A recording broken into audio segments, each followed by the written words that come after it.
Roma. Unang Kabanata. Mula kay Pablo, isang alipin ni Hesukristo, tinawag upang maging apostol at hinirang upang mangaral ng magandang balita ng Diyos. Ang magandang balitang ito na ipinangako niya noong panguna sa pamamagitan ng mga propeta at sinasabi sa mga banal na kasulatan ay tungkol sa kanyang anak, ang ating Panginoong Hesukristo. Sa kanyang pagiging tao, siya'y ipinanganak mula sa lipi ni David, at sa likas na kabanalan ng kanyang espiritu, ipinahayag siyang anak ng Diyos sa pamamagitan ng isang makapangyarihang gawa, ang kanyang muling pagkabuhay. Sa pamamagitan niya, tinanggap namin sa Diyos ang kaloob na maging apostol, alang-alang kay Kristo, upang ang lahat ng bansa ay akayin sa pananampalataya at pagsunod sa Kanya. Kayo'y kabilang sa mga tinawag na maging mga tagasunod ni Hesukristo.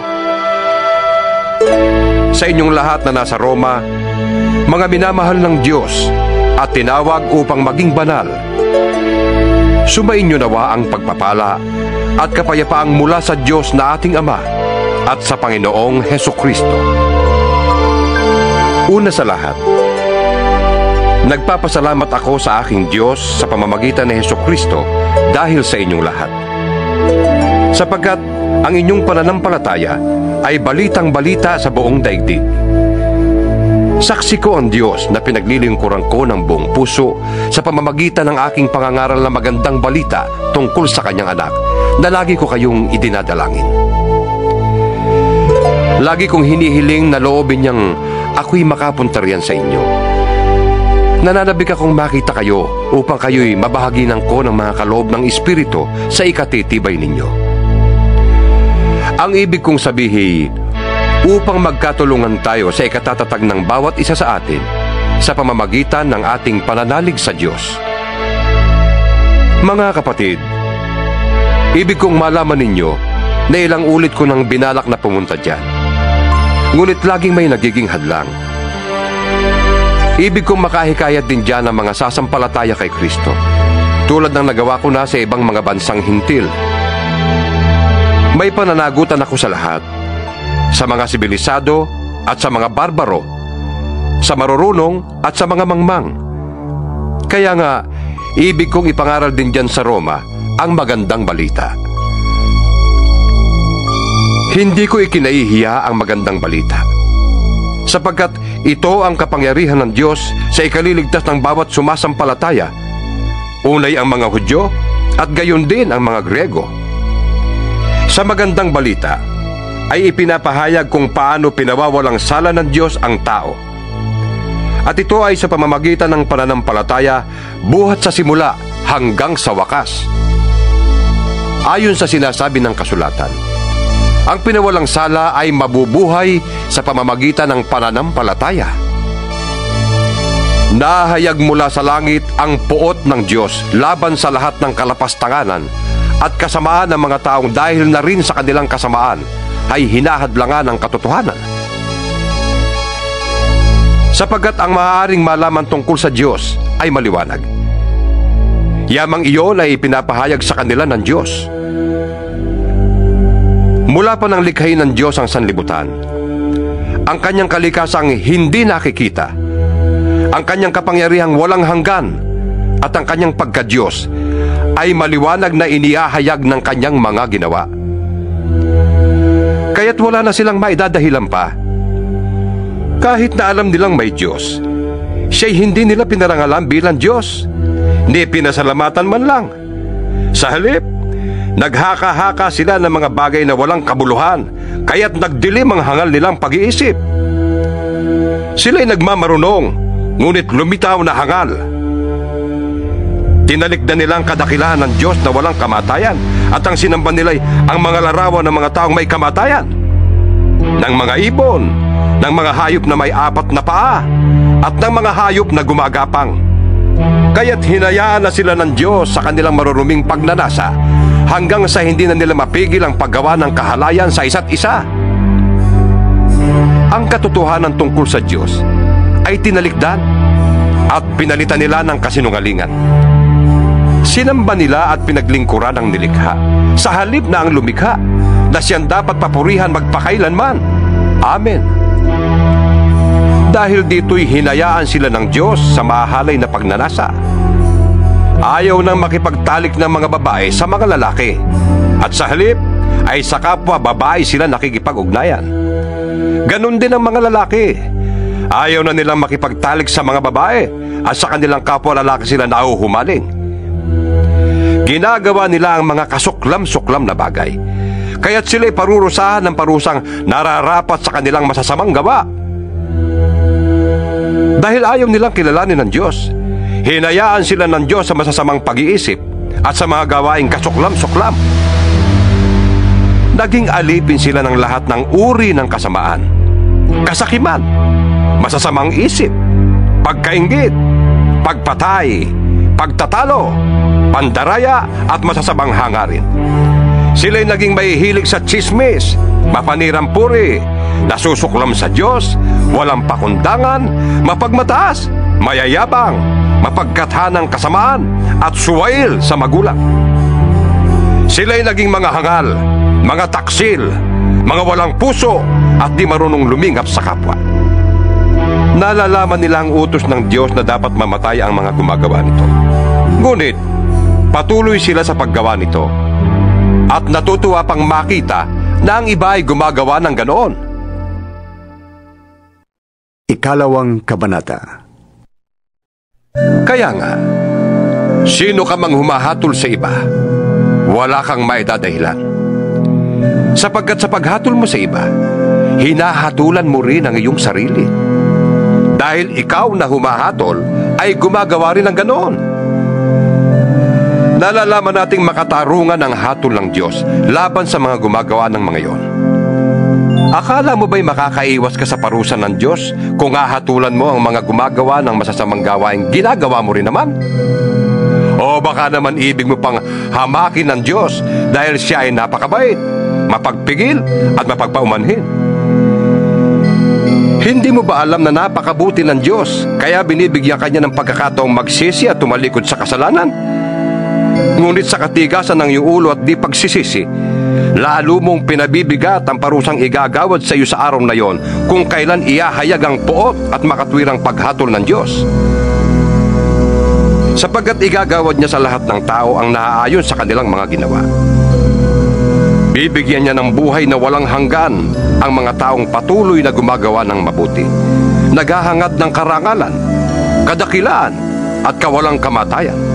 Ngunit matinding galit at puot ang sasapitin ng mga taong lumilikha ng pagkakabahabahagi at ayaw sumunod sa katotohanan kundi sa kasamaan. Paghihirap at kapighatian ang daranasin ng bawat gumagawa ng masama. Una ang mga Hudyo at gayon din ang mga Griego. Ngunit karangalan, kapurihan at kapayapaan naman ang tatamuhin ng bawat gumagawa ng mabuti. Una ang mga Hudyo at gayon din ang mga Griego, sapagkat walang itinatangi ang Diyos. Ang lahat ng nagkakasala na hindi saklaw ng kautusan ni Moises ay parurusahan, ngunit hindi batay sa kautusan. Subalit ang lahat naman ng nagkakasala na saklaw ng kautusan ay hahatulan batay sa kautusan. Sapagkat hindi ang mga nakikinig sa kautusan, kundi ang sumusunod dito ang siyang pawawalang sala ng Diyos. Kapag ang mga hintil na hindi saklaw ng kautusan ay gumagawa ng ayon sa hinihingi nito, ayon sa kanilang likas na pag-iisip, ito'y nagiging kautusan na para sa kanila. Ipinapakita ng kanilang mga gawa na nakasulat sa kanilang puso ang hinihingi ng kautusan. Pinapatunayan din ito ng kanilang budhi, sapagkat kung minsan sila'y sinusumbatan nito, at kung minsan naman sila'y pinagtatanggol nito sa kanilang isipan. Ayon sa magandang balitang aking ipinapangaral, mangyayari ito sa araw na ang mga lihim ng lahat ng mga tao'y hahatulan ng Diyos sa pamamagitan ni Kristo Jesus. Ngunit ikaw, na nagsasabing ikaw ay Hudyo at nananalig sa kautusan, ipinagmamalaking mong may kaugnayan ka sa Diyos. Sabi mo'y alam mo ang kanyang kalooban at ang mabubuting bagay sapagkat itinuro ito sa iyo ng kautusan. Ang palagay mo'y taga-akay ka ng bulag. tanglaw ng mga nasa kadiliman, tagapayo ng mga hangal, at tagapagturo ng mga bata, dahil natuklasan mo sa kautusan ang buong kaalaman at katotohanan. Nagtuturo ka sa iba, bakit di mo turuan ang iyong sarili? Nangangaral kang masama ang magnakaw. Ikaw ba hindi nagnanakaw? Sinasabi mong huwag mangangalunya. Ikaw ba'y hindi nangangalunya? Nasusuklam ka sa mga Diyos-Diyusan. Ngunit pumapasok ka ba sa mga templo nito? Makapagnakaw lamang? Ipinagmamalaki mong saklaw ka ng kautusan. Ngunit nilalapastangan mo naman ang Diyos sa pamamagitan ng paglabag mo sa kautusan. Sapagkat nasusulat, ang pangalan ng Diyos ay nilalait ng mga hentil dahil sa inyo. mahalaga lamang ang iyong pagiging tuli kung tumutupad ka sa kautusan. Subalit, kung lumalabag ka sa kautusan, para ka ring hindi tuli. Kung ang hindi tuli ay gumagawa ng ayon sa hinihingi ng kautusan, hindi ba siya ituturing na tuli? Kaya ikaw na Hudyong nasa ilalim ng kautusan, ngunit hindi naman tumutupad niyan, ay hahatulan ng mga hindi tuling tumutupad sa kautusang yon. Sapagkat ang isang tao ay hindi nagiging Hudyo dahil sa panlabas na kaanyuan o dahil sa siya ay tinuli sa laman. Ang tunay na Hudyo ay ang taong nabago sa puso't kalooban ayon sa Espiritu at hindi ayon sa kautusang nasusulat. Hindi ang tao ang nagpaparangal sa kanya, kundi ang Diyos. Ikatlong Kabanata. Kung gayon, paano nakakalamang ang Hudyo sa hindi Hudyo? Ano ang kabuluhan ng pagiging tuli? Napakarami. Una sa lahat, ang mga Hudyo ang pinagkatiwalaan ng mga pahayag ng Diyos. Ano nga kung hindi naging tapat ang ilan sa kanila? Ang ibig kayang sabihin niyon ay hindi na rin tapat ang Diyos? Hindi. Sapagkat laging tapat ang Diyos kahit na ang lahat ng tao ay sinungaling. Ayon nga sa nasusulat tungkol sa Diyos, lagi kang matuwid sa iyong mga salita. Lagi kang panalo kung ikaw ay litisin. Ngunit kung ang kasamaan natin ay nagpapakilala ng katarungan ng Diyos, masasabi ba nating hindi siya makatarungan dahil tayo'y pinaparusahan niya? Ganyan ang pangangatwiran ng tao. Hinding-hindi. Kung hindi makatarungan ng Diyos, paano niya hahatulan ng sanlibutan? Kung sa pamamagitan ng aking kasinungalingan ay lalong lumilitaw ang kadakilaan ng Diyos, sapagkat lalong nakikilala na siya'y tapat, makatarungan kayang parusahan niya ako bilang isang makasalanan? Kung gayon, bakit nga hindi natin sabihin, gumawa tayo ng masama kung mabuti naman ang magiging bunga noon? Ganyan daw ang itinuturo namin, sabi ng mga naninira sa amin. Sila'y parurusahan ng Diyos at iyan ang nararapat. Ano ngayon? Ang kalagayan ba nating mga Hudyo ay mas mabuti kaysa sa mga hintil? Hindi. Sapagkat pinatunayan na namin na ang lahat ng tao ay makasalanan, maging Hudyo o hintil. Ayon sa nasusulat, Walang matuwid. Wala kahit isa. Walang nakakaunawa. Walang naghahanap sa Diyos. Ang lahat ay lumihis ng landas at nagpakasama. Walang gumagawa ng mabuti. Wala kahit isa. Ang lalamunan nila ay tulad ng libingang bukas. Ang kanilang dilay ginagamit sa pandaraya. Ang labi nila ay may kamandag ng ulupong. Puno ng pagmumura at masasamang salita ang kanilang bibig. Walang anuman sa kanila ang pagpatay ng kapwa. Parang dinaanan ng salot ang kanilang madaanan. Hindi nila alam ang daan ng kapayapaan. Hindi sila marunong matakot sa Diyos. alam natin na anumang sinasabi ng kautusan ay sinasabi sa mga nasasakupan nito upang walang maidahilan ng sinuman at sa gayoy managot ang lahat sa Diyos. Walang taong magiging katanggap-tanggap sa Diyos sa pamamagitan ng pagsunod sa kautusan dahil ipinapakita lamang ng kautusan na ang tao'y nagkasala. Ngunit ngayon nahayag na kung paano magiging matuwid ang tao sa harap ng Diyos. Ito ay hindi sa pamamagitan ng kautusan, kahit na ito'y pinapatotohanan ng kautusan at ng mga propeta. Ginagawang matuwid ng Diyos ang lahat ng nananalig kay Hesukristo sa pamamagitan ng kanilang pananalig sa Kanya, maging Hudyo o Hintil. Ang lahat ay nagkasala at walang sino mang karapat-dapat sa paningin ng Diyos. Ngunit, dahil sa Kanyang kagandahang loob, sila ay pinawalang salanan Niya sa pamamagitan ni Kristo Jesus na nagpalaya sa kanila. Siya ang inialay ng Diyos bilang handog upang sa pamamagitan ng Kanyang dugo ay mapatawad ang kasalanan ng lahat ng sasampalataya sa Kanya. Ginawa ito ng Diyos upang patunayang siya'y matuwid. Noong una, nagtimpi siya at ipinagpaumanhin ang mga kasalanang nagawa ng mga tao. Ngunit ngayon ay tuwirang ipinapakita ng Diyos na siya'y matuwid at siya nagpapawalang sala sa mga sumasampalataya kay Jesus. Kaya ano ngayon ang ating may pagmamalaki? Wala. Anong dahilan nito? Dahil ba sa ating pagsunod sa kautusan? Hindi. Kundi dahil sa ating pananampalataya. Maliwanag kung gayon na sa pamamagitan ng pananampalataya ay pinapawalang sala ang tao at hindi sa pamamagitan ng pagtupad sa kautusan. Ang Diyos ba'y Diyos lamang ng mga Hudyo? Hindi ba't Diyos din siya ng mga Hintil? Oo, siya ay Diyos din ng mga Hintil, sapagkat iisa lamang ang Diyos. Tatanggapin niya ang mga Hudyo dahil sa kanilang pananampalataya kay Jesus, at gayon din ang gagawin niya sa mga Hintil. Pinapawalang saysay ba namin ng kautusan dahil sa pananampalatayang ito? Hindi. Sa halip ay pinagtitibay pa nga namin. Ika-4 na kabanata. Tungkol naman kay Abraham na ating ninuno, ano ang masasabi natin? Ano ang kanyang karanasan tungkol sa bagay na ito? Kung pinawalang sala siya ng Diyos dahil sa mga nagawa niya, may maipagmamalaki sana siya. Ngunit wala siyang maipagmalaki sa paningin ng Diyos. Ano ang sinasabi ng kasulatan? Sumampalataya sa Diyos si Abraham at dahil dito, siya ay itinuring na matuwid ng Diyos. Ang ibinibigay sa taong gumagawa ay hindi itinuturing na kaloob, kundi upa. Ngunit, ang hindi nananalig sa sariling mga gawa, kundi sumasampalataya sa Diyos na nagpapawalang sala sa makasalanan, ay pinawalang sala dahil sa kanyang pananampalataya.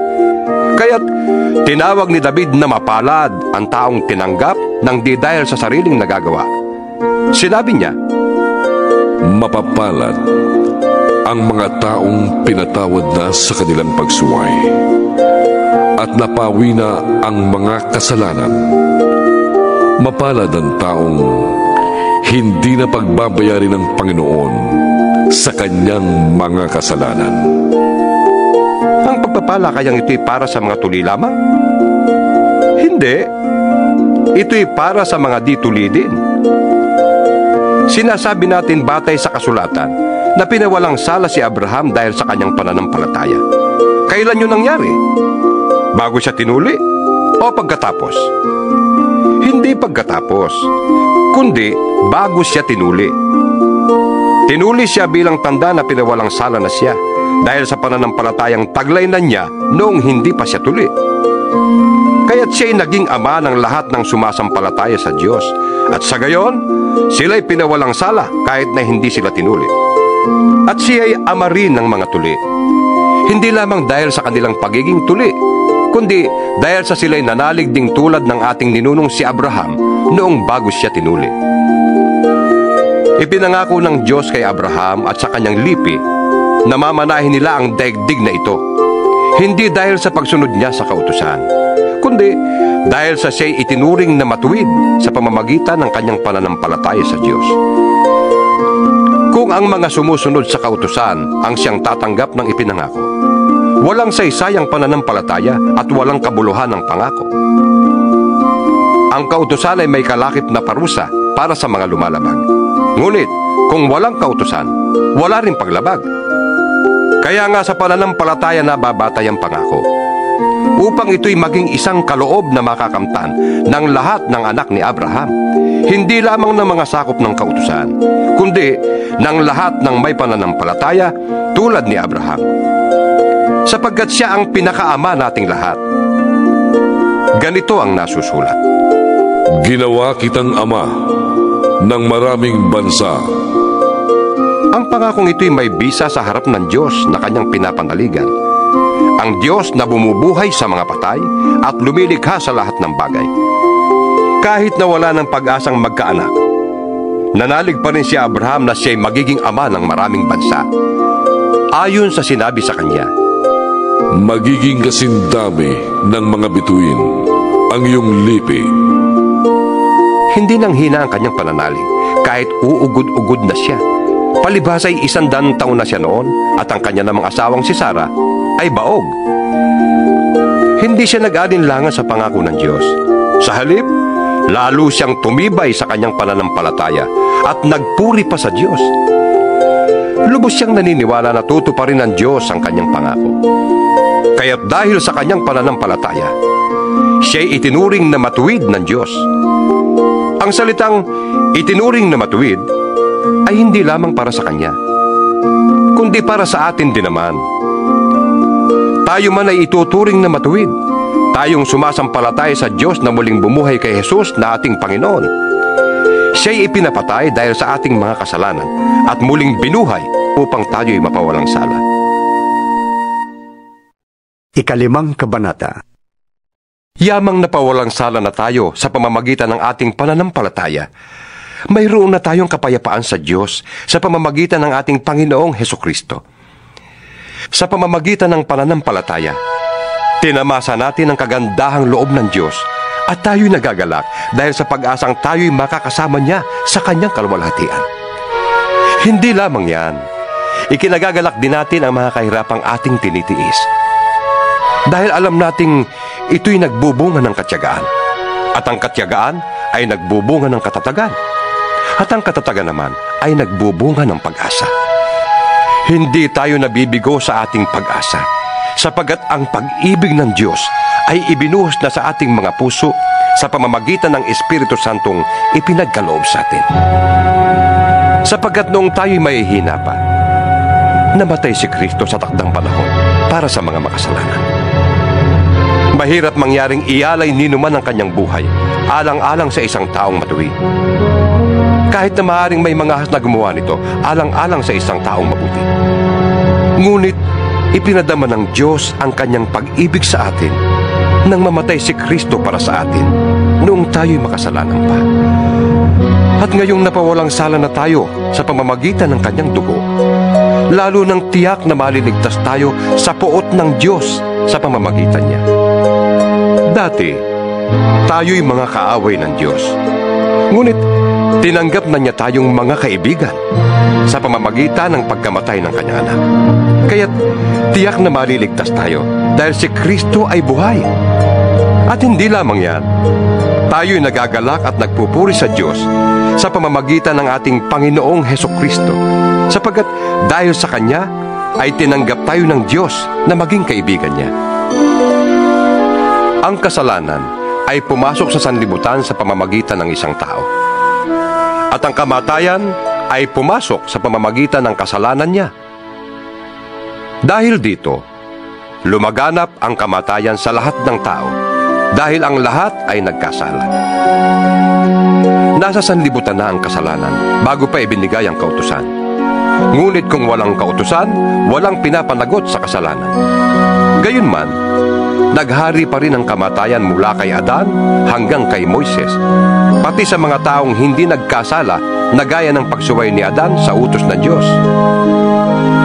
Si Adan ay anino ng isang darating balang araw. Ngunit magkaiba ang dalawang ito, dahil ang libreng kaloob ng Diyos ay hindi katulad ng kasalanan ni Adan. Totoong maraming tao ang namatay dahil sa kasalanan ng isang tao. Ngunit, ang kagandahang loob ng Diyos ay mas dakila, pati na ang kanyang libreng kaloob sa maraming tao sa pamamagitan ng biyaya ng isang tao, si Hesukristo. Ang kaloob ay higit na di hamak kaysa ibinunga ng pagsuway ni Adan. Nagdala ng hatol na kaparusahan ang kanyang pagsuway. Ngunit, ang kaloob na dumating sa kabila ng maraming pagsuway ay nagdulot ng kapatawaran. Sa pamamagitan ng isang tao, naghari ang kamatayan dahil sa kanyang kasalanan. Ngunit, Sa pamamagitan naman ng isang tao, si Hesukristo, lalong higit ang nakamtan ng mga taong kinahabagan ng sagana at pinawalang sala ng Diyos. Sila'y maghahari sa buhay sa pamamagitan ni Hesukristo. At kung paanong ang kasalanan ng isang tao ay nagdulot ng kaparusahan sa lahat, ang matuwid na ginawa ng isa ring tao ay nagdudulot ng kapatawaran at buhay sa lahat. Sapagkat kung ang lahat ay naging makasalanan dahil sa pagsuway ng isang tao, ang lahat ay mapapawalang sala dahil sa pagsunod ng isa ring tao. Nang magkaroon ng kautusan, dumami ang pagsuway. Ngunit, sa pagdami naman ng mga pagsuway, ay lalong sumagana ang kagandahang loob ng Diyos. Kaya nga, kung paano naghari ang kasalanan sa pamamagitan ng kamatayan, gayon din naman, maghahari ang kagandahang loob ng Diyos sa pamamagitan ng kanyang pagiging matuwid. Ito'y magdudulot ng buhay na walang hanggan sa pamamagitan ng ating Panginoong Hesukristo. Ika-6 na kabanata. Ano ngayon ang sasabihin natin? Patuloy ba tayong magkakasala upang sumagana sa atin ang kagandahang loob ng Diyos? Hindi. Tayo'y patay na sa kasalanan. Kaya't paano pa tayo mamumuhay sa pagkakasala? Hindi ba ninyo alam na tayong lahat na nabautismuhan kay Kristo Jesus ay nabautismuhan sa kanyang kamatayan? Sa makatwid, tayo'y namatay na at nalibing nakasama niya sa pamamagitan ng bautismo upang kung paanong binuhay na muli si Kristo sa pamamagitan ng dakilang kapangyarihan ng Ama, tayo rin ay magkaroon ng panibagong buhay. Sapagkat kung nakasama tayo ni Kristo sa isang kamatayang katulad ng kanyang kamatayan, tiyak na tayo ay makakasama rin niya sa isang muling pagkabuhay na katulad ng kanyang muling pagkabuhay. Alam natin na ang dati nating pagkatao ay naipako na sa krus kasama niya upang mamatay ang ating makasalanang pagkatao at nang hindi na tayo maalipin pa ng kasalanan. Sapagkat ang namatay na ay pinalaya mula sa kapangyarihan ng kasalanan. Kung tayo'y namatay ng kasama ni Kristo, naniniwala tayong mabubuhay rin tayong kasama niya. Alam nating si Kristo na muling binuhay ay hindi na muling mamamatay. Wala nang kapangyarihan sa kanya ang kamatayan. Nang siya'y mamatay, namatay siya ng minsanan para sa kasalanan. At ang buhay niya ngayon ay para sa Diyos na lamang. Kaya, dapat din ninyong ibilang ang inyong sarili na patay na sa kasalanan. Subalit, buhay naman para sa Diyos. Yamang kayo'y nakipag-isa na kay Kristo Jesus. Huwag na ninyong paghariin ang kasalanan sa inyong mga katawang may kamatayan upang hindi na kayo maalipin ng masasamang hilig nito. Huwag na ninyong ipailalim sa kapangyarihan ng kasalanan ang alinmang bahagi ng inyong katawan bilang kasangkapan sa paggawa ng kasamaan. Sa halip, pasakop kayo sa Diyos bilang mga taong namatay na at muling binuhay. At ihandog ninyo sa Kanya ang inyong katawan bilang kasangkapan sa kabutihan. Sapagkat hindi na dapat maghari sa inyo ang kasalanan. Yamang kayo'y hindi na namumuhay sa ilalim ng kautusan, kundi sa ilalim ng mapagpalang habag ng Diyos. Ngayon, malaya na ba tayong magkasala dahil hindi na tayo sakop ng kautusan, kundi ng kagandahang loob ng Diyos? Hindi. Hindi ba ninyo alam na kapag nagpasakop kayo kanino man bilang alipin, kayo'y nagiging alipin ito, maging ito'y kasalanang hahantong sa kamatayan o ang pagsunod sa Diyos na hahantong sa pagiging matuwid. Ngunit, salamat sa Diyos. Kayong dating mga alipin ng kasalanan ay taus-pusong sumunod sa aral na ibinigay sa inyo. Pinalaya na kayo sa kasalanan at kayo ngayon ay mga alipin na ng pagkamatuwid. Gumagamit ako ng karaniwang pangungusap dahil sa inyong likas na kahinaan. Kung paanong ipinailalim ninyo noong una ang inyong sarili sa karumihan at sa kasamaang palala ng palala, ilaan ninyo ngayon ang inyong sarili bilang alipin ng pagkamatuwid para sa mga banal na layunin. Noong alipin pa kayo ng kasalanan, hindi kayo sakop ng kabutihan. Ano ang napala ninyo sa mga bagay na iyon na ikinahihiya ninyo ngayon? Kamatayan ang ibinubunga ng mga iyon. Ngunit, Ngayong pinalaya na kayo mula sa kasalanan at naging alipin na ng Diyos, ang natamo ninyo'y isang buhay na banal, at ang ibinubungan nito'y buhay na walang hanggan. Sapagkat kamatayan ang kabayaran ng kasalanan, ngunit ang kaloob ng Diyos ay buhay na walang hanggan sa pamamagitan ni Kristo Jesus na ating Panginoon. Ikapitong Kabanata. Mga kapatid, kayo'y nakakaunawa ng batas. Alam ninyong ang isang tao'y nasasakop lamang ng batas habang siya'y nabubuhay. Halimbawa, ayon sa kautusan, ang isang babae ay nasasakop ng kanyang asawa habang nabubuhay ito. Subalit, kung mamatay na ang lalaki, malaya na ang babae sa batas na nagtatali sa kanya sa lalaking yun. Kaya nga, siya'y magkakasala ng pangangalo niya kung makikisama siya sa ibang lalaki habang buhay pa ang kanyang asawa. Ngunit, kung patay na ang kanyang asawa, malaya na siya sa batas na yon, at mag-asawa man siya sa ibang lalaki, hindi siya magkakasala ng pangangalo niya. Gayon din naman mga kapatid, namatay na kayo sa kautusan dahil kayo'y bahagi ng katawan ni Kristo. At ngayon, kayo ay kabilang sa mga nakipag-isa sa Kanya na muling binuhay upang magbunga tayo ng mabubuting gawa para sa Diyos. Noong tayo'y namumuhay pa ayon sa ating likas na pagkatao, ang ating mga masasamang hilig na pinupukaw ng kautusan ay nag-uudyok sa atin na gumawa ng mga bagay na ahantong sa kamatayan. Ngunit, malaya na tayo ngayon mula sa kautusan. Namatay na tayo sa kasalanang dating umaalipin sa atin. Kaya tayo naglilingkod sa Diyos, hindi dahil sa lumang batas na nakasulat, kundi dahil sa bagong buhay sa pamamagitan ng Espiritu. Ang ibig bang sabihin nito'y ang kautusan ay masama? Hindi. Kaya lamang, kundi dahil sa kautusan ay hindi ko sana nalaman kung ano ang kasalanan. Hindi ko sana nalaman kung ano ang pag-iimbot kung hindi sinabi ng kautusan, huwag kang mag-iimbot. Ngunit dahil sa kautusan, ang loob ko'y pinukaw ng kasalanan sa lahat ng uri ng pag-iimbot, sapagkat walang kasalanan kung walang kautusan. Noong una, namuhay ako ng walang kautusan.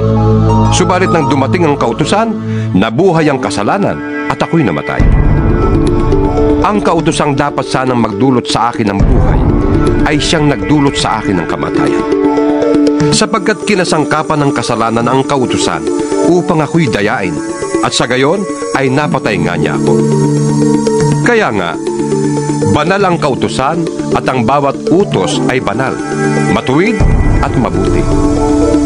Ang ibig bang sabihin nito'y nagdulot sa akin ng kamatayan ng mabuting bagay? Hindi. Ang kasalanan ang pumatay sa akin sa pamamagitan ng mabuting kautusan. Nangyari ito upang maipakita kung ano nga ang kasalanan at upang mahayag sa pamamagitan ng kautusan na ang kasalanan ay talagang napakasama. Alam nating ang kautusan ay espiritual, ngunit ako'y makalaman at alipin ng kasalanan. Hindi ko maunawaan ang aking sarili, sapagkat hindi ko ginagawa ang ibig ko. Sa halip, ang kinasusuklaman ko ang siya kong ginagawa. Kung ginagawa ko ang hindi ko ibig, nangangahulugang sumasang-ayon ako na mabuti nga ang kautusan. Kaya, hindi na ako ang may kagagawa niyon, kundi ang kasalanang nananatili sa akin. Alam kong walang mabuting bagay na nananatili sa aking katawang makalaman. Kaya kong magnasa ng mabuti, ngunit hindi ko nga lamang magawa ang mabuting ninanasa ko. Sapagkat hindi ko ginagawa ang mabuting ibig ko, kundi ang masamang hindi ko ibig ang siya kong ginagawa. Kung ang ginagawa ko ay ang hindi ko ibig, hindi na akong gumagawa nito, kundi ang kasalanang nananatili sa akin. Ito ang natuklasan ko. Kapag ibig kong gumawa ng mabuti, ang masama ay malapit sa akin. Sa kaibuturan ng aking puso, ako'y nalulugod sa kautusan ng Diyos.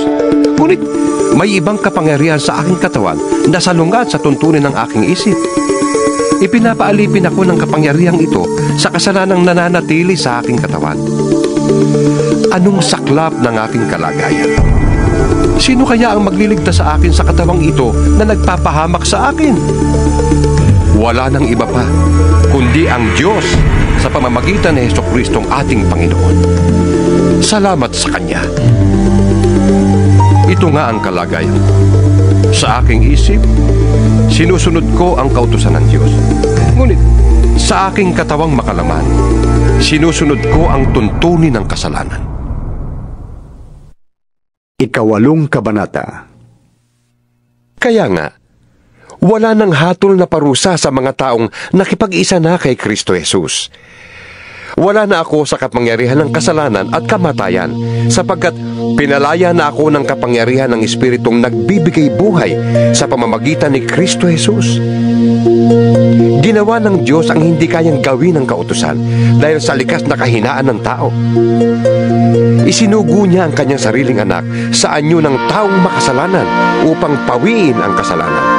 Sa gayon, hinatulanan niya ang kasalanang umaalipin sa tao. Ginawa ito ng Diyos upang ang hinihingi ng kautusan ay matupad na sa atin na namumuhay ayon sa Espiritu at hindi ayon sa hilig ng laman. Ang mga namumuhay ayon sa hilig ng laman ay walang pinapahalagahan kundi ang mga bagay na ukol sa laman. Ngunit ang mga namumuhay ayon sa kapangyarihan ng Espiritu ay mga bagay na espiritual ang pinapahalagahan. Ang pagsunod sa laman ay naghahatid sa kamatayan. Ngunit, ang pagsunod sa Espiritu ay nagdudulot ng buhay at kapayapaan. Kaya nga, kapag sinusunod ng tao ang mga hilig ng laman, siya'y nagiging kaaway ng Diyos. Sapagkat hindi niya sinusunod ang batas ng Diyos at talaga namang hindi niya kayang sundin ito. At ang nabubuhay ayon sa laman ay hindi maaaring kalugdan ng Diyos. Ngunit hindi na kayo namumuhay ayon sa laman, kundi ayon sa Espiritu, dahil nananatili sa inyo ang Espiritu ng Diyos. Kung wala sa isang tao ang Espiritu ni Kristo, hindi kay Kristo ang taong yun. Ngunit kung nasa inyo si Kristo, kahit ang inyong mga katawan ay mamamatay dahil sa kasalanan, buhay naman ang inyong Espiritu dahil pinawalang sala na kayo ng Diyos. Kung nasa inyo ang Espiritu ng Diyos na siyang muling bumuhay kay Jesucristo, ang Diyos ding yan ang muling bubuhay sa inyong mga katawang namamatay sa pamamagitan ng kanyang Espiritong nananatili sa inyo. Mga kapatid, hindi na tayo alipin ng likas na hilig ng laman, kaya hindi na tayo dapat mamuhay ayon sa laman. Sapagkat mamamatay kayo kung namumuhay kayo sa laman, ngunit kung pinapatay ninyo sa pamamagitan ng Espiritu ang mga gawa ng laman, mabubuhay kayo. Ang lahat ng pinapatnubayan ng Espiritu ng Diyos ay mga anak ng Diyos. Sapagkat hindi ibinigay sa inyo ng Diyos ang Espiritu upang kayo'y gawing mga aliping namumuhay sa takot. Sa halip, ibinigay sa inyo ang Espiritu upang kayo'y gawing mga anak ng Diyos. Kaya nakakatawag tayo sa Kanya ng Ama, Ama ko. Ang Espiritu ang nagpapatotoo, kasama ng ating Espiritu, na tayo'y mga anak ng Diyos. At iyamang mga anak, tayo'y mga tagapagmana ng Diyos at kasamang tagapagmana ni Kristo. Sapagkat kung tayo'y kasama niya sa pagtitiis, tayo'y makakasama niya sa kanyang kalwalhatian. Para sa akin, ang mga pagtitiis natin sa kasalukuyan ay hindi maihahambing sa kalwalhatiang mahayag sa atin balang araw. Sapagkat nanabik ang sangnilikha na ihayag ng Diyos ang kanyang mga anak. Nabigo ang sangnilikha, hindi dahil sa kagustuhan nito, kundi dahil itinulot yun ng Diyos. Gayunman, nagbigay rin siya ng pag-asa na ang lahat ng nilikha ay pinalaya ng Diyos para hindi na ito mabulok at makabahagi ito sa malwalhating kalayaan ng mga anak ng Diyos. Alam nating hanggang ngayon ang sangnilikha ay dumaraing dahil sa hirap, na tulad ng isang nanganganak. At hindi lamang ito, kundi pati tayong tumanggap na ng Espiritu bilang unang kaloob ng Diyos ay dumaraing habang hinihintay natin ang paghahayag ng ating pagiging mga anak ng Diyos at ang paglaya ng ating mga katawan. Naligtas tayo dahil sa pag-asa. Ngunit hindi iyon matatawag na pag-asa kung nakikita na natin ang ating inaasahan. Sapagkat sinong tao ang aasa pa sa nakikita na niya? Ngunit kung umaasa tayo sa hindi natin nakikita, hinihintay natin yun ng buong tiyaga. Gayon din naman, tinutulungan tayo ng Espiritu sa ating kahinaan. Hindi tayo marunong manalangin ng basto, kaya't ang Espiritu ang dumaraing para sa atin sa paraang di natin kayang sambitin. At alam ng Diyos na nakakasaliksik sa puso ng tao kung ano ang loobin ng Espiritu, sapagkat ang Espiritu ang namamagitan para sa mga hinirang ayon sa kalooban ng Diyos. Alam nating sa lahat ng bagay ay ginagawa ng Diyos ang para sa ikabubuti ng mga nagmamahal sa Kanya, silang mga tinawag ayon sa Kanyang layunin. Sapagkat sa mula't mula pa'y alam na ng Diyos kung sino-sino ang magiging Kanya, at noong pa man ay pinili na niyang matulad sila sa Kanyang anak. Sa gayon, ang anak ang naging panganay sa lahat ng maraming magkakapatid. Ang mga pinili niya noon pang una ay Kanyang tinawag, at ang mga tinawag ay Kanya ring pinawalang sala, at ang mga pinawalang sala ay Kanya ring binahaginan ng Kanyang kalwalhatian. Ano pang masasabi natin tungkol dito? Kung ang Diyos ay panig sa atin, sino ang laban sa atin? Kung ang sarili niyang anak ay hindi niya ipinagkait, kundi ibinigay para sa ating lahat, hindi kaya niya ibibigay sa atin ang lahat ng bagay? Sino ang makapaghaharap ng sakda laban sa mga hinirang ng Diyos? Gayong ang Diyos ang nagpapawalang sala sa kanila. Sino ang hahatol na tayo'y parusahan? Si Kristo Jesus kaya na nasa kanan ng Diyos? Siya pa nga ang namatay at muling binuhay, at ngayon namamagitan para sa atin. Sino ang makakapaghiwalay sa atin sa pagmamahal ni Kristo? Ang kaguluhan kaya? Ang kapighatian? Pag-uusig? Gutom? Kahirapan? Panganib? O kamatayan? Gaya ng nasusulat.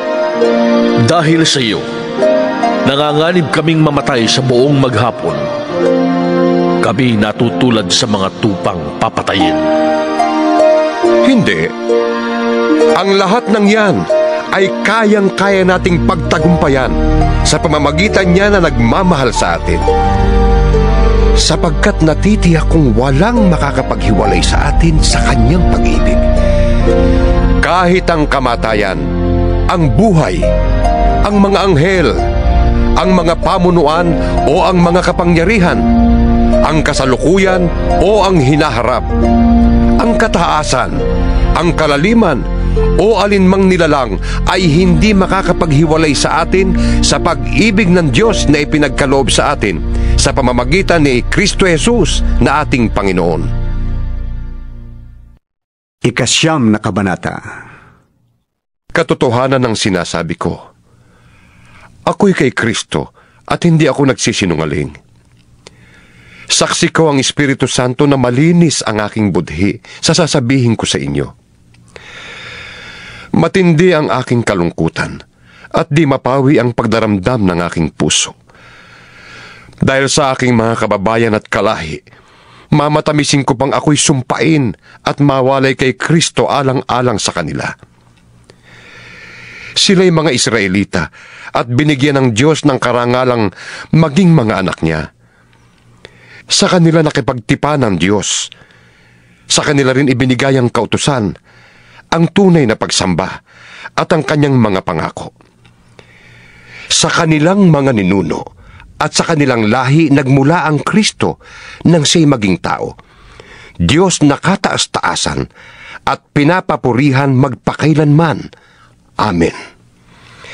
Hindi nangangahulugang nawala na ng kabuluhan ang salita ng Diyos, sapagkat hindi naman lahat ng mga Israelita ay kabilang sa bayang hinirang niya. At hindi rin ibinibilang na anak ni Abraham ang lahat ng nagmula sa kanya. Ganito ang sinabi ng Diyos: ang magmumula lamang kay Isaac ang ibibilang na lahi mo. Kaya nga, hindi lahat ng anak ni Abraham ay ibinibilang na anak ng Diyos, kundi yun lamang mga saklaw ng pangako ng Diyos. Sapagkat ganito ang pangako: babalik ako sa 1 taon, sa ganito ring panahon, at magkakaanak ng isang lalaki si Sarah. At hindi lamang yun.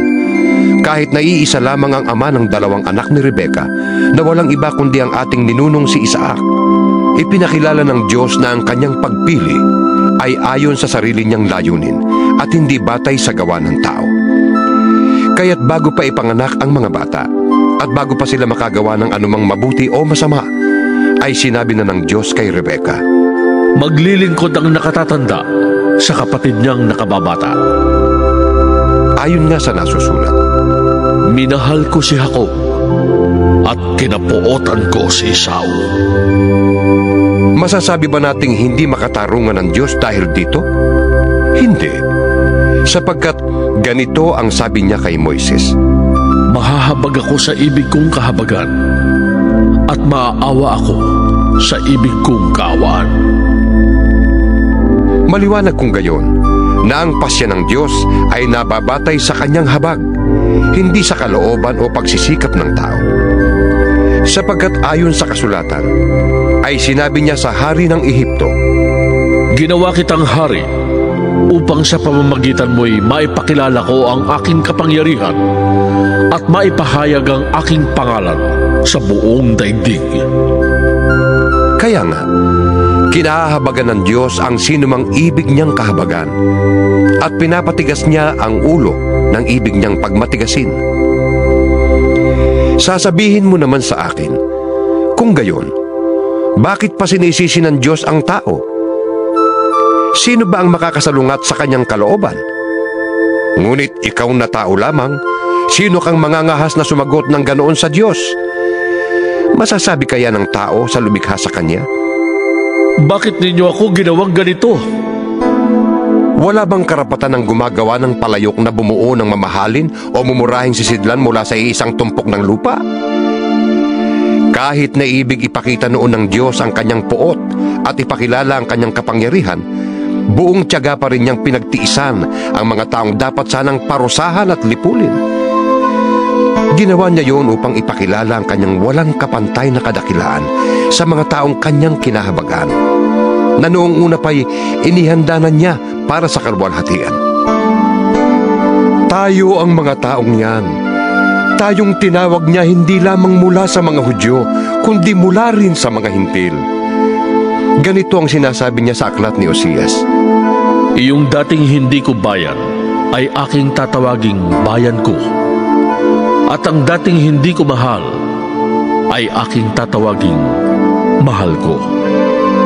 At ang sinabihang kayo'y hindi ko bayan ay tatawaging mga anak ng Diyos na buhay. Ito naman ang ipinahayag ni Isaias tungkol sa Israel. Kahit na maging kasindami ng buhangin sa dagat ang bilang ng mga anak ni Israel, kaunti lamang sa kanila ang maliligtas, sapagkat mahigpit at mabilis na hahatulan ng Panginoon ang daigdig.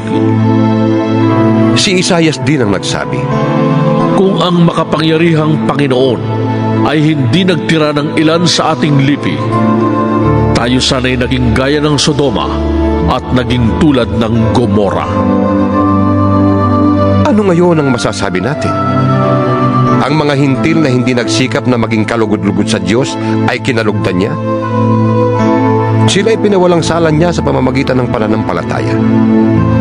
Ngunit ang Israel naman na nagsikap na maging kalugod-lugod sa Diyos sa pamamagitan ng kautusan ay nabigo. Bakit?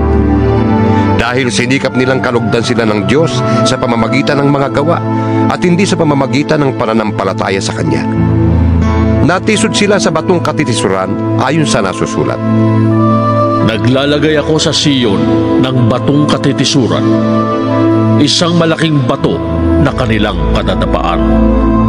Ngunit ang sumasampalataya sa Kanya ay di mabibigo. 10 Kabanata. Mga kapatid, ang pinakananais ko at idinadalangin sa Diyos ay maligtas ang Israel, sapagkat saksi akong sila'y nagsisikap na maging kalugod-lugod sa Diyos. Mali nga lamang ang kanilang naging batayan, dahil hindi nila alam ang pagiging matuwid na mula sa Diyos. Kaya sinisikap nilang gumamit ng sarili nilang pamamaraan, sa halip na sundin ang pamamaraang itinakda ng Diyos. sapagkat si Kristong kaganapan ng kautusan, at sa gayon ay nagiging matuwid ang sinumang sasampalataya sa Kanya. Ganito ang sinulat ni Moises tungkol sa pagiging matuwid batay sa kautusan. Mabubuhay ang tumutupad ng kautusan. Ngunit ganito naman ang sinasabi tungkol sa pagiging matuwid batay sa pananampalataya. Huwag mong sabihin sa iyong sarili, sino ang aakyat sa langit? Na para bang ibig pababain si Kristo. Huwag mo ring sabihin, sino ang mananaog sa kailaliman? Na para bang ibig ibangon si Kristo mula sa mga patay. Sapagkat ganito ang sinasabi. Malapit sa iyo ang salita. Nasa mga labi mo na at nasa iyong puso. Ang tinutukoy dito ay ang salitang ipinangangaral namin tungkol sa pananampalataya. Kung ipahayag ng iyong labi na si Jesus ay Panginoon at buong puso kang sasampalataya na siya muling binuhay ng Diyos, maliligtas ka. Sapagkat sumasampalataya ang tao sa pamamagitan ng kanyang puso. At nang sa gayon ay nagiging matuwid at nagpapahayag siya sa pamamagitan ng kanyang labi at sa gayon ay naliligtas. Sabi nga ng kasulatan, Hindi mabibigo ang sinumang sumasampalataya sa Kanya. walang pagkakaibang katayuan ng Hudyo at ng Hintil. Iisa ang Panginoon ng lahat at siya'y masaganang magbigay sa lahat ng tumatawag sa Kanya. Sapagkat sinasabi sa kasulatan, Maliligtas ang lahat ng tumatawag sa Panginoon. ngunit paano sila tatawag sa Kanya kung hindi sila sumasampalataya? Paano silang mananampalataya kung wala pa silang napakinggan tungkol sa Kanya? Paano naman silang makapakikinig kung walang mangangaral sa kanila? At paano makapangangaral ang sinuman kung hindi sila sinugo? Ayon sa nasusulat, O kay inam na pagmasdan ang pagdating ng mga may dalang magandang balita. ngunit hindi lahat ay tumanggap na magandang balita, gaya ng sinulat ni Isaias. Panginoon, sino ang naniwala sa pahayag namin? Kaya't ang pananampalataya ay bunga ng pakikinig. At ang pakikinig naman ay bunga ng pangangaral tungkol kay Kristo. Ngunit ang tanong ko'y, hindi kaya sila nakapakinig? Oo, sila'y nakapakinig, sapagkat nasusulat. Abot sa lahat ng dako ang kanilang tinig, at ang mga salita nila'y laganap sa sanlibutan. Ito pa ang isa kong tanong. Hindi kaya nakaunawa ang bansang Israel? Noon pa'y sinagot na ito ng Diyos sa pamamagitan ni Moises. Gagamitin ko ang mga taong hindi man lamang isang bansa upang kayo'y inggitin. Gagamitin ko ang isang bansang hangal para kayo'y galitin. Buong tapang namang ipinahayag ni Isaias ang sinabi ng Diyos. Natagpuan ako ng mga hindi naghahanap sa akin. Ako'y nagpahayag sa mga hindi nag-uusisa tungkol sa akin. Subalit, tungkol naman sa Israel, ay sinabi niya, Maghapon akong nananawagan sa isang bansang matigas ang ulo at mapaghimagsik. 11 kabanata. Ito ngayon ang tanong ko. Itinakwil na nga kaya ng Diyos ang kanyang bayan? Hindi. Ako'y isang Israelita rin, mula sa lahi ni Abraham at kabilang salipi ni Benjamin. Hindi itinakwil ng Diyos ang kanyang bayan na sa simula pa'y hinirang na niya. Hindi ba ninyo alam ang sinasabi ng kasulatan tungkol kay Elias? Dumaing siya sa Diyos dahil sa ginagawa ng Israel. Panginoon, Sabi niya, pinatay nila ang iyong mga propeta at giniba ang iyong mga dambana. Ako na lamang ang natitira at ibig pa nilang patayin. ngunit ano ang sagot sa kanya ng Diyos? Nagtira ko ng 7,000 lalaking hindi sumamba sa Diyos-Diyosang si Baal. Ganoon din sa kasalukuyan. Mayroon pang nalalabing mga hinirang ng Diyos dahil sa kanyang kagandahang loob. At kung iyon ay dahil sa kanyang kagandahang loob, Maliwanag na hindi dahil sa gawa. Sapagkat kung ang ginawa ng tao ang batayan, hindi na masasabing kagandahang loob yun. Ano ngayon? Hindi nakamta ng bansang Israel ang kanyang ninanais. Ang mga hinirang lamang ang nagkamit nito dahil matigas ang ulo ng iba. Ganito ang sabi ng kasulatan. Binigyan sila ng Diyos ng manhid na diwa, mga matang hindi makakita, at mga tengang hindi makarinig hanggang sa panahong ito. At sinabi rin ni David, Maging bitag at patibong nawa ang kanilang pagpipista, isang katitisuran at parusa sa kanila. Lumabo nawa ang kanilang mata nang hindi sila makakita, at sila'y makuba sa hirap habang nabubuhay. ito naman ang tanong ko ngayon. Ang pagkatisod ba ng mga Israelita ay nangangahulugang sila'y tuluyan ng bumagsak? Hindi. Sa halip, dahil sa kanilang kasalanan, ang kaligtasan ay nakarating sa mga hintil upang mainggit ang mga Israelita sa mga ito.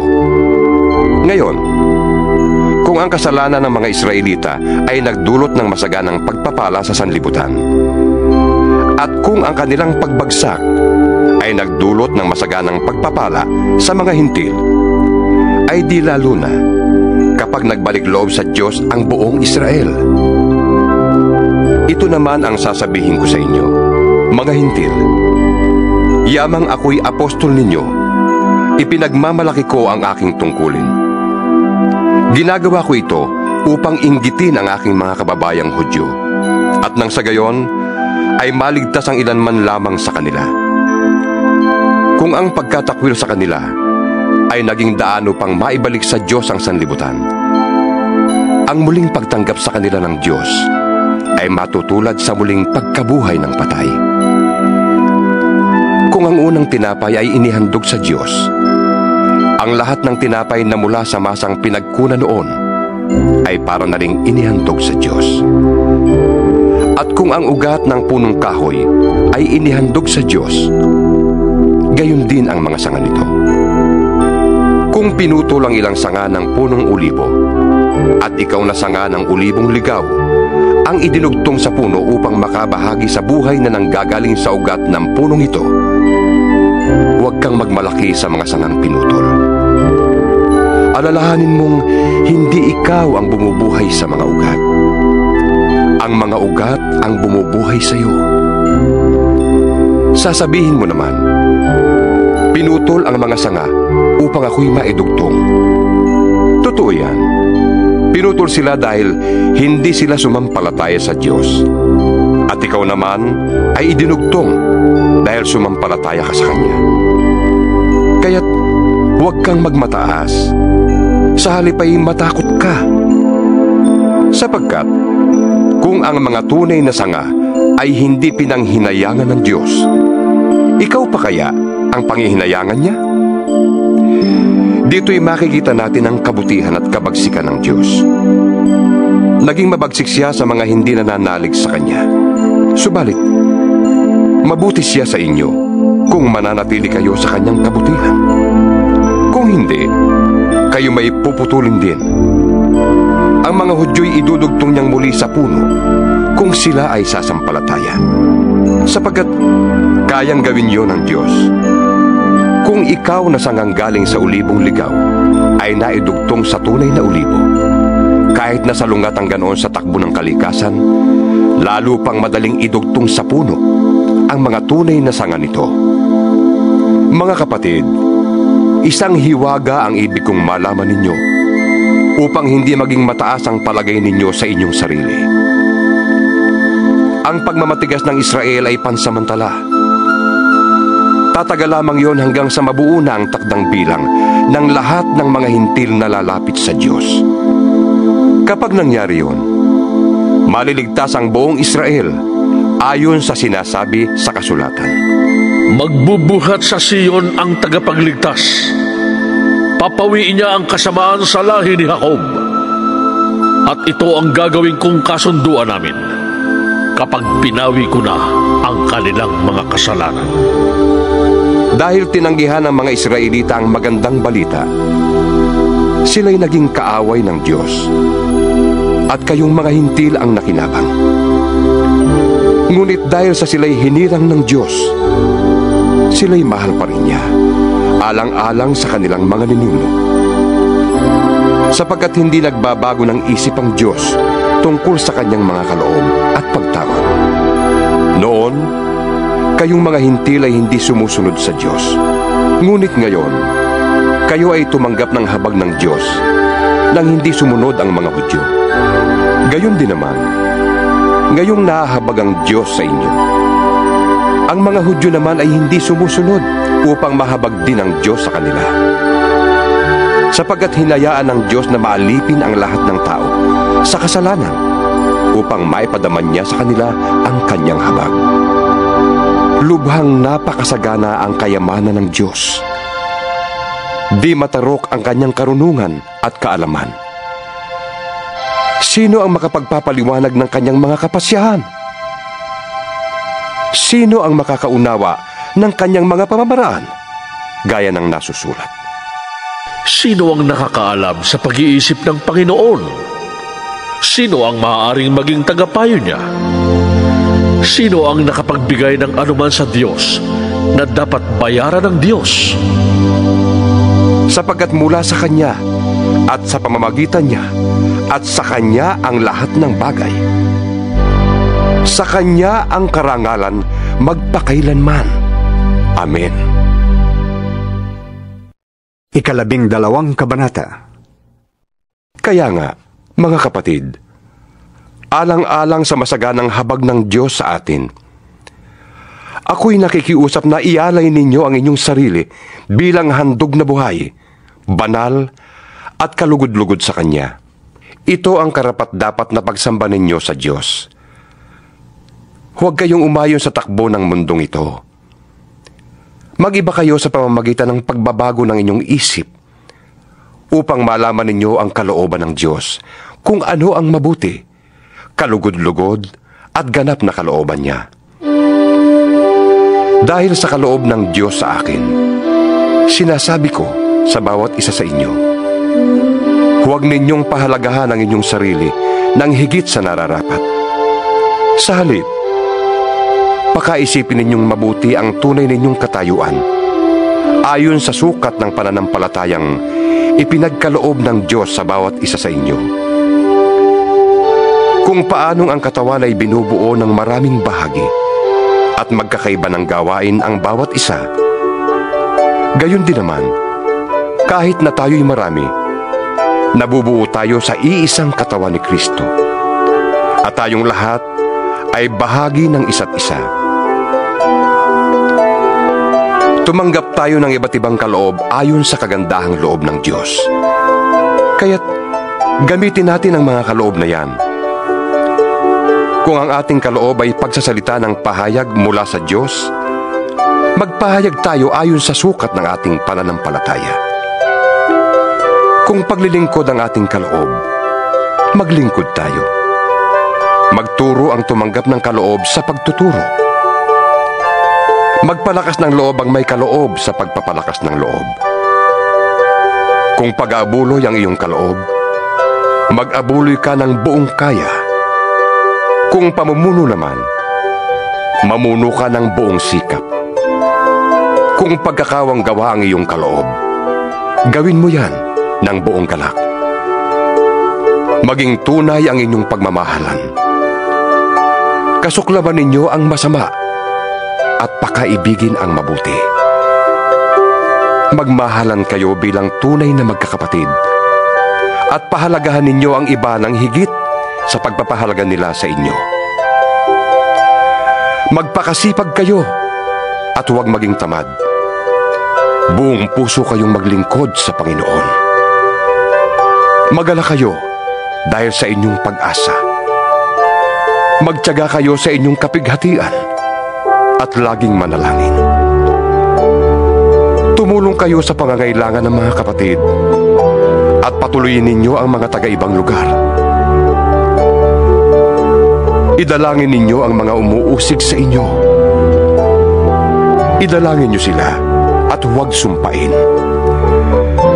Makigala kayo sa mga nagagalak at makitangis sa mga tumatangis. Magkaisa kayo ng damdamin. Huwag kayong magmataas. Sa halip ay makisama kayo kahit sa mga dukha. Huwag ninyong ipalagay na kayo'y napakarunong. Huwag ninyong gantihan ng masama ang masama. Sikapin ninyong mamuhay ng marangal hanggat maaari. Makisama kayo ng maayos sa lahat ng tao. Mga minamahal, huwag kayong maghihiganti. Ipaubaya niyo yon sa Diyos, sapagkat nasusulat, Akin ang paghihiganti. Ako ang gaganti, sabi ng Panginoon. sa halip, gaya ng sinasabi sa kasulatan, Kung nagugutom ang iyong kaaway, pakainin mo. Kung nauuhaw, painumin mo. Sa gayon, mapapahiya siya sa kanyang sarili. huwag kang magpadaig sa masama, kundi daigin mo ng mabuti ang masama. 13 kabanata. Ang bawat tao'y dapat pasakop sa mga pinuno ng pamahalaan, sapagkat walang pamahalaang hindi mula sa Diyos, at ang Diyos ang nagtatag ng mga pamahalaang umiiral. Kaya nga, ang lumalaban sa pamahalaan ay lumalaban sa itinakda ng Diyos, at sila'y parurusahan. Ang mga pinuno ay hindi dapat katakutan ng taong gumagawa ng mabuti. Ang mga gumagawa lamang ng masama ang dapat matakot. Kung ayaw mong matakot sa mga namumuno, gumawa ka ng mabuti at papupurihan ka pa nila. Sila'y mga lingkod ng Diyos sa ikabubuti mo. Ngunit, kung gumagawa ka ng masama, dapat kang matakot, sapagkat sila'y may kapangyarihang magparusa. Sila'y mga lingkod ng Diyos na nagpaparusa sa mga gumagawa ng masama. Kaya nga, dapat kayong pasakop sa kanila. Hindi lamang upang hindi kayo maparusahan, kundi dahil sa iyo ng matuwid. Iyan din ang dahilan kung bakit kayo nagbabayad ng buwis. Ang mga pinuno ng pamahalaan ay mga lingkod ng Diyos, at sila ang namamahala sa mga bagay na ito. Ibigay ninyo sa bawat isa ang nararapat sa kanya. Magbayad kayo ng buwis sa kinauukulan. Gumalang sa nararapat igalang, at parangalan ang dapat parangalan. Huwag kayong magkakaroon ng sagutin kanino man, maliban sa saguting magmahalan sa isa't isa.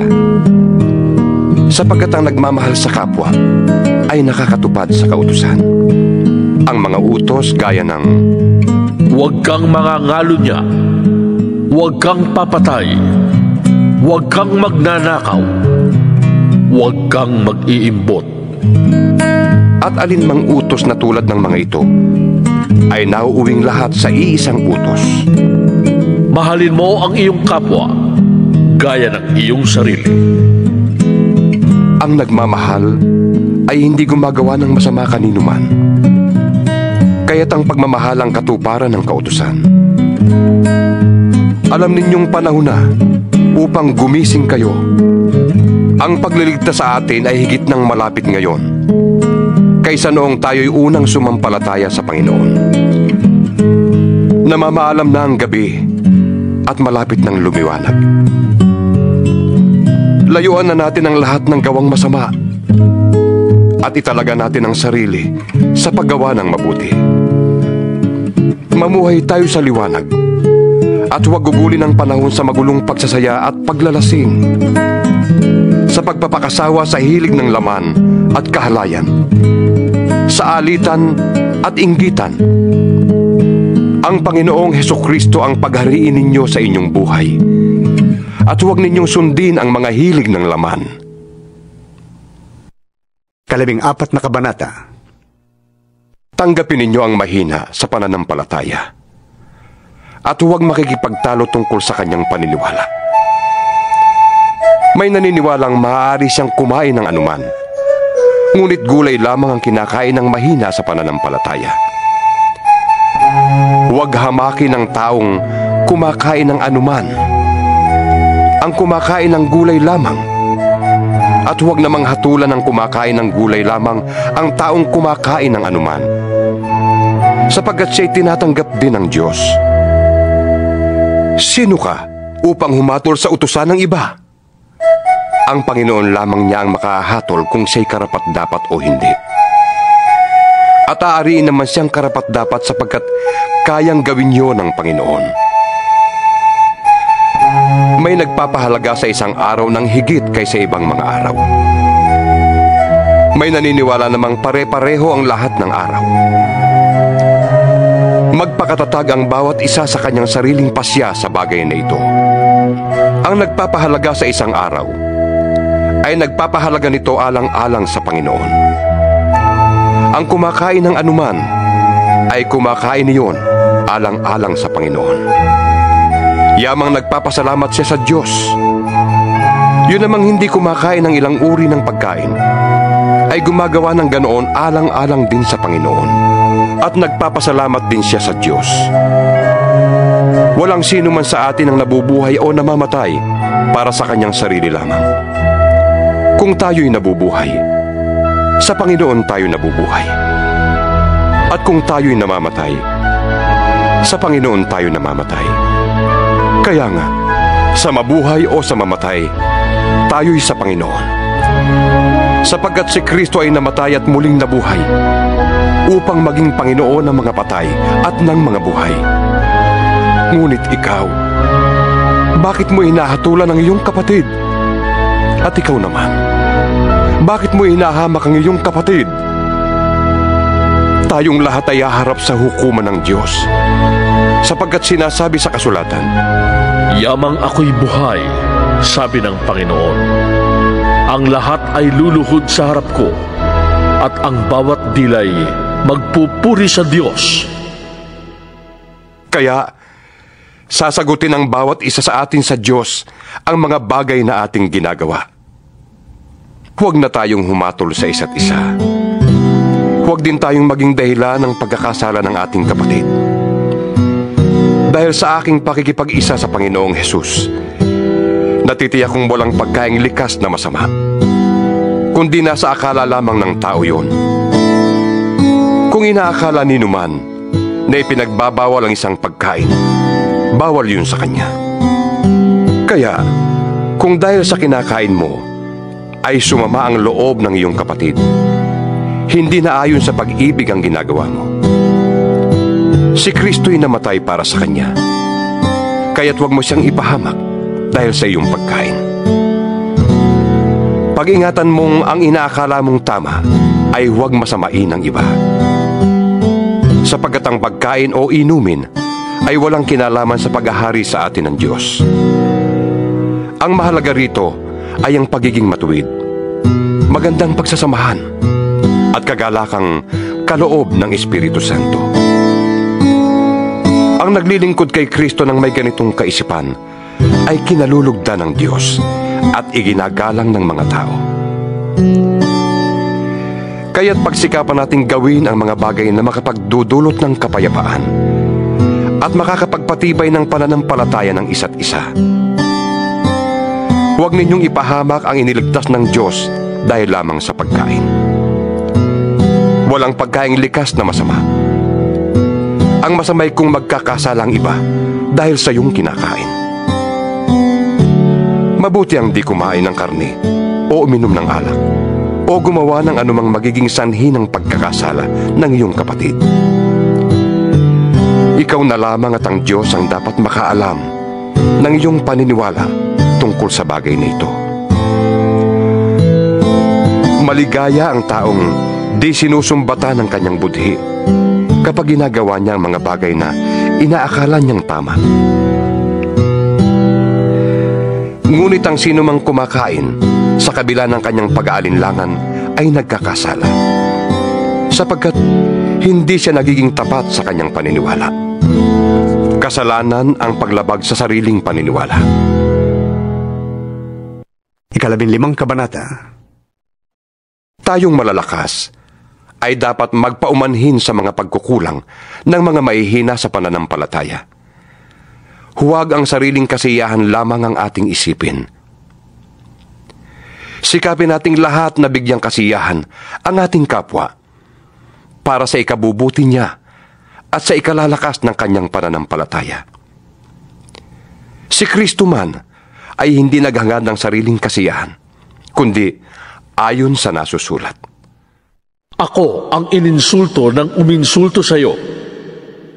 Anumang nasa kasulatan noong panguna ay nasulat para maturuan tayo, sapagkat lumalakas ang ating loob at nagkakaroon tayo ng pag-asa kapag binabasa natin ang mga aral na matatagpuan doon.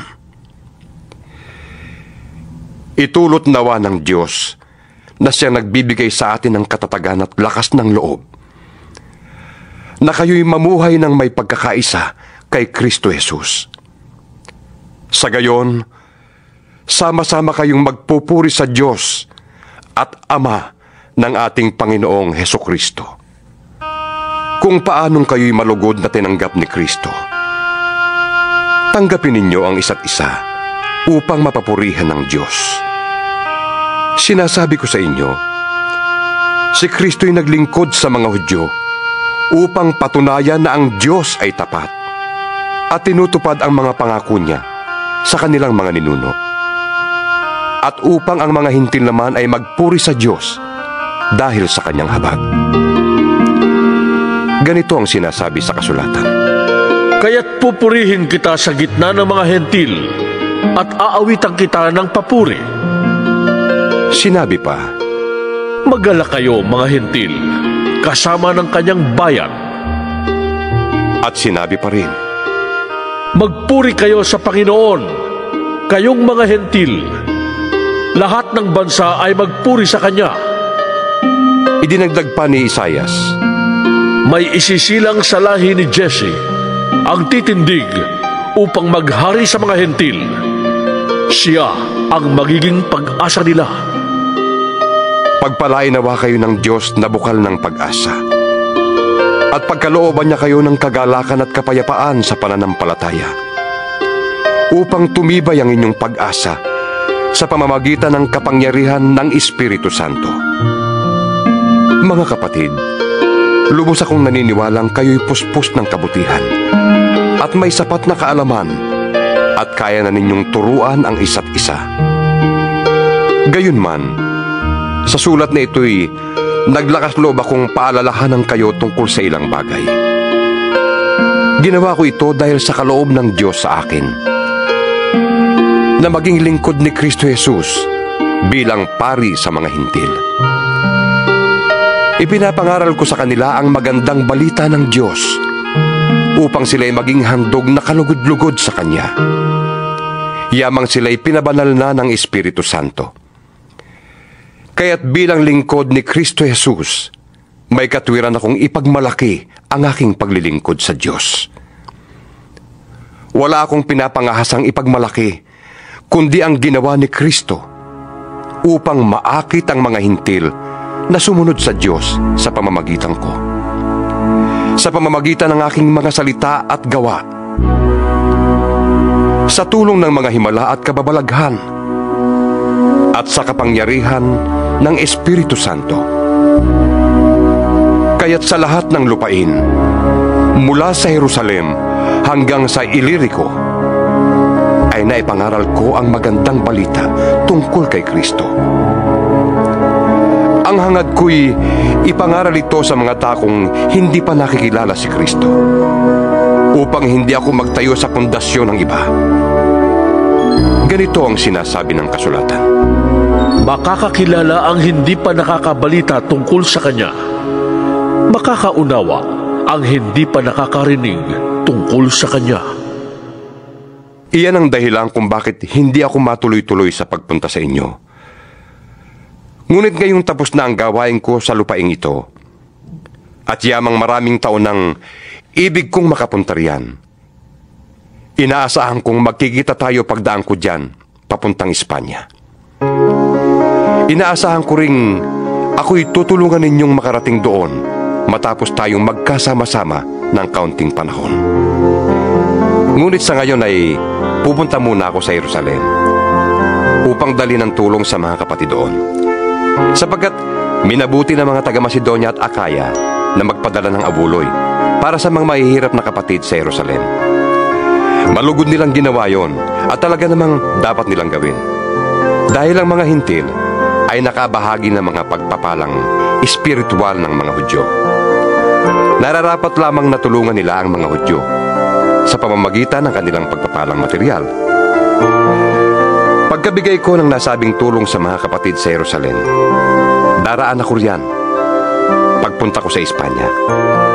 Naniniwala akong pagpunta ko riyan ay taglay ko ang masaganang pagpapala ni Kristo.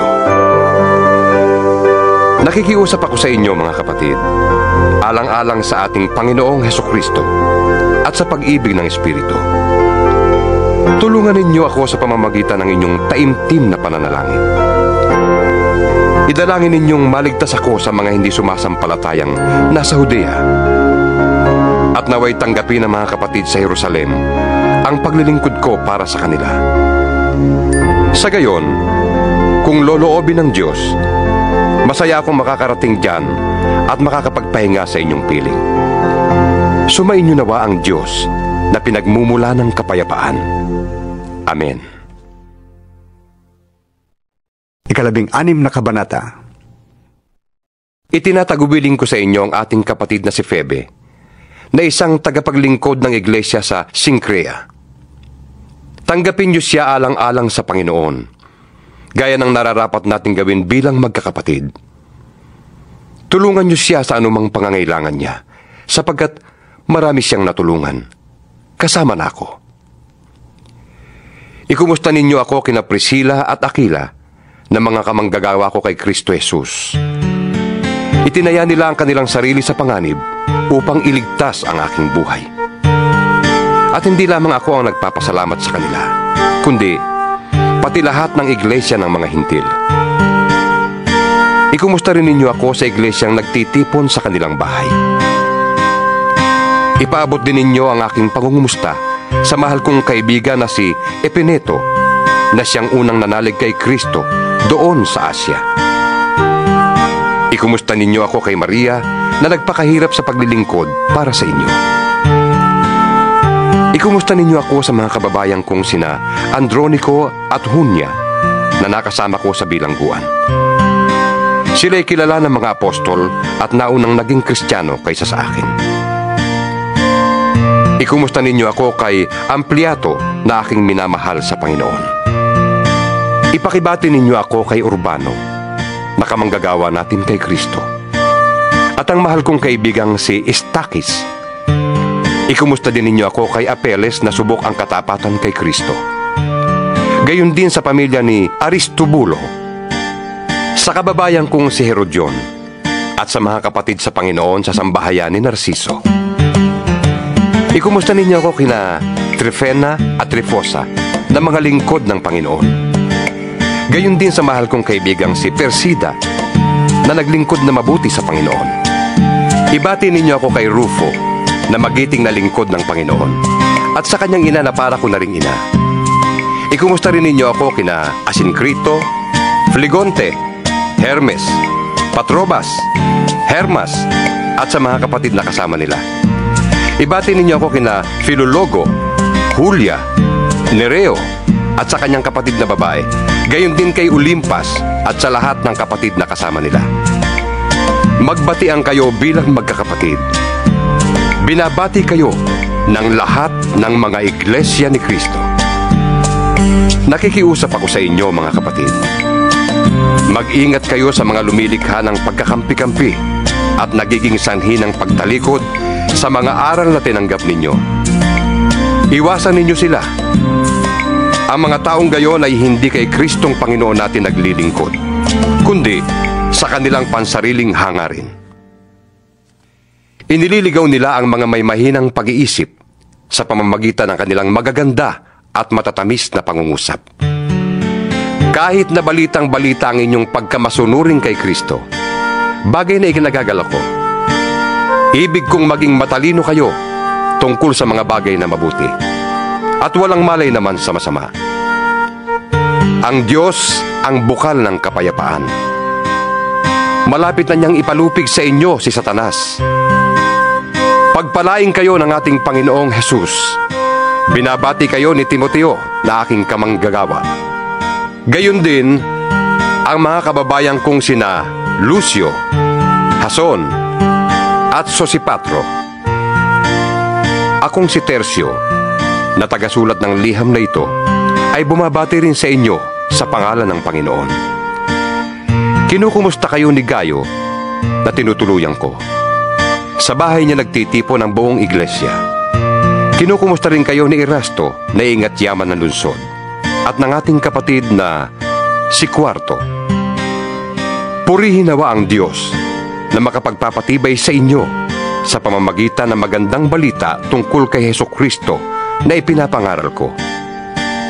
Ang magandang balitang yan ay isang hiwagang nalihim sa loob ng mahabang panahon.